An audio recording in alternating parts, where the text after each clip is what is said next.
आज का हमारा टॉपिक है उत्सर्जन। क्या है? उत्सर्जन। इंग्लिश में इसे एक्सक्रीशन कहते हैं। क्या कहते हैं? उत्सर्जन का मतलब सीधा सीधा होता है बाहर निकालना। क्या होता है? बाहर निकालना। अब बाहर किसको निकाला जाता है?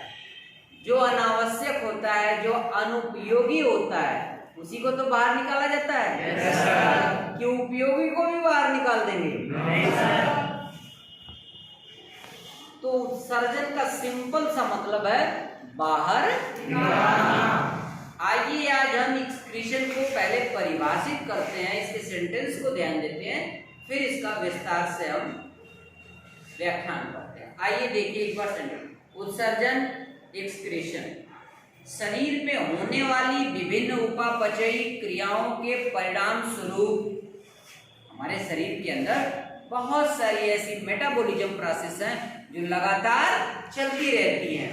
उनके परिणाम स्वरूप जो हानिकारक तथा विषाक्त अवशिष्ट पदार्थ होते हैं, यानी जो मेटाबॉलिज्म प्रोसेस लगातार चल रही हैं, उन क्रियाओं के फलस्वरूप हमारे और आपके शरीर में बहुत सारे ऐसे विषाक्त या अपशिष्ट जो हमारे काम के नहीं है, ठीक है, इन पदार्थों को शरीर से बाहर निकालने की जैव प्रक्रिया को ही हम उत्सर्जन कहते हैं। तो बात समझ में आ गई होगी?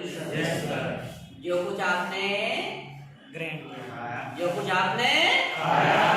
जो कुछ आपने खाया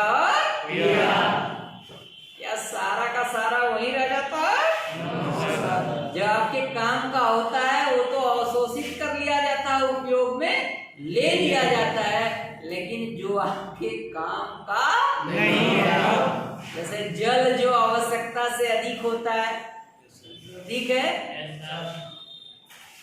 उसे क्या करते हैं आप? क्या करते हैं?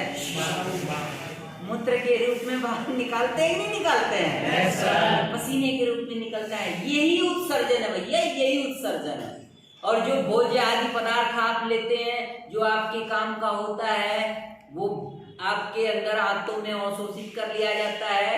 और ठीक वैसे जैसे मौसमी का जूस है ना, जूस तो और उसका छिलका ऐसे तो है ना, वैसे ही आपके शरीर के अंदर जो आप फूड मटेरियल्स लेते हैं वो पच करके अवशोषित हो जाते हैं। जो उसका अपशिष्ट बचता है वो बड़ी आंत के द्वारा मलाशय में भेज दिया जाता है। मलाशय के बाद फिर गुदा द्वार के द्वारा वो शरीर से बाहर निकाल दिया जाता है। यही प्यारे बच्चों, यही उत्सर्जन की क्रिया है। समझ गए बात को? हमारे शरीर के अंदर से जो अपशिष्ट या विषाक्त पदार्थ है उनका शरीर से बाहर निकालने की क्रिया को ही हम क्या कहते हैं? उत्सर्जन कहते हैं। सेंटेंस आपके सामने है।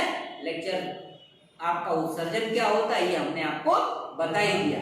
तो आज के लिए बस इतना ही, बाकी नेक्स्ट लेक्चर में।